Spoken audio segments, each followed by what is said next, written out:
প্রিয় বিনিয়োগকারী ভাই ও বন্ধুরা আমার, আসসালামু আলাইকুম। শেয়ার বাজার অর্থনীতি বিনিয়োগ বিশ্লেষণের একটি পুরাতন ভিডিও আপডেটে স্বাগতম।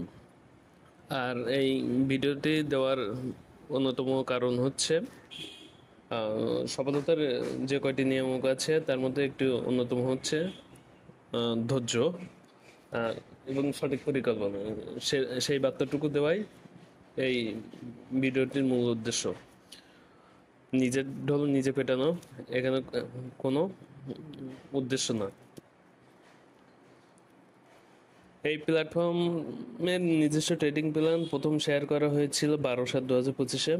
সেই সময় যে প্রথম 5টি শেয়ার এই প্ল্যাটফর্মের ট্রেডিং প্ল্যানের জন্য রেখেছিলাম, সেইটি এখানে এই উন্মুক্ত প্ল্যাটফর্মে প্রথম শেয়ার করেছিলাম। সে 5টি শেয়ার হচ্ছে KNQ, Lovello, মন্য এজিএমএল, Kashmir industry, EPGL.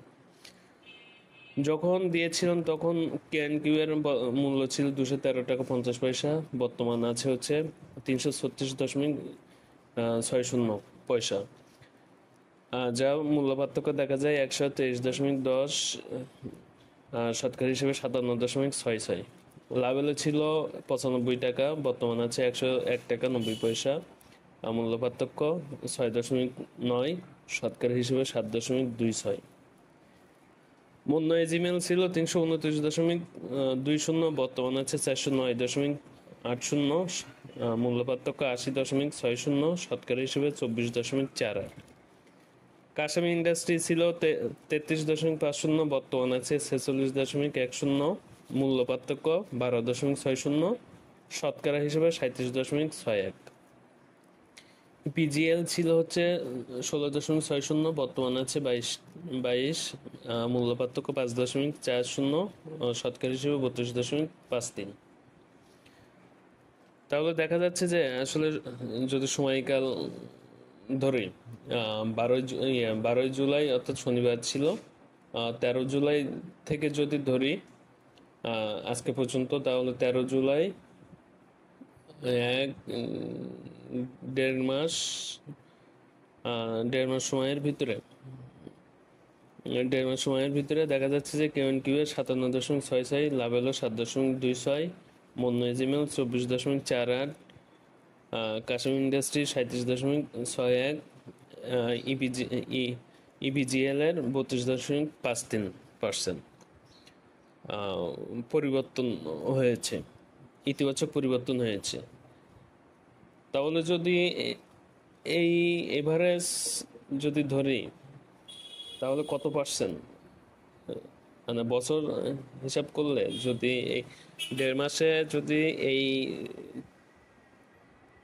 এই পরিবর্তনে যদি ট্রেড করা হয় তাহলে সবগুলো তো আর হবে না, কিন্তু তারপরে এর ভিতরে এই পরিবর্তনে যদি ট্রেড হয় দেড় মাসে, তাহলে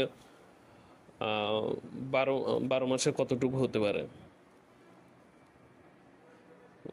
12 মাসে কতটুকু হতে পারে,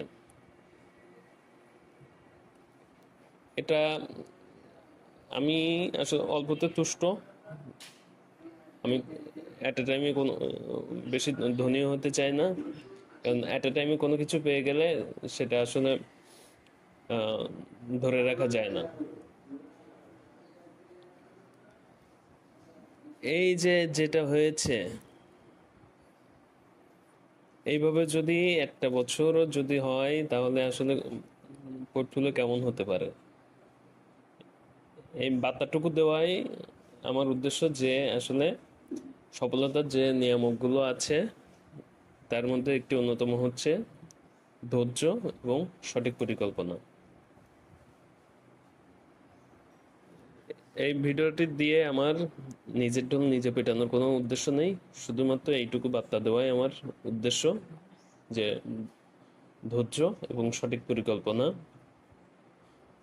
অনেক কিছু পরিবর্তন করে দিতে পারে। ধন্যবাদ। আসসালামু আলাইকুম।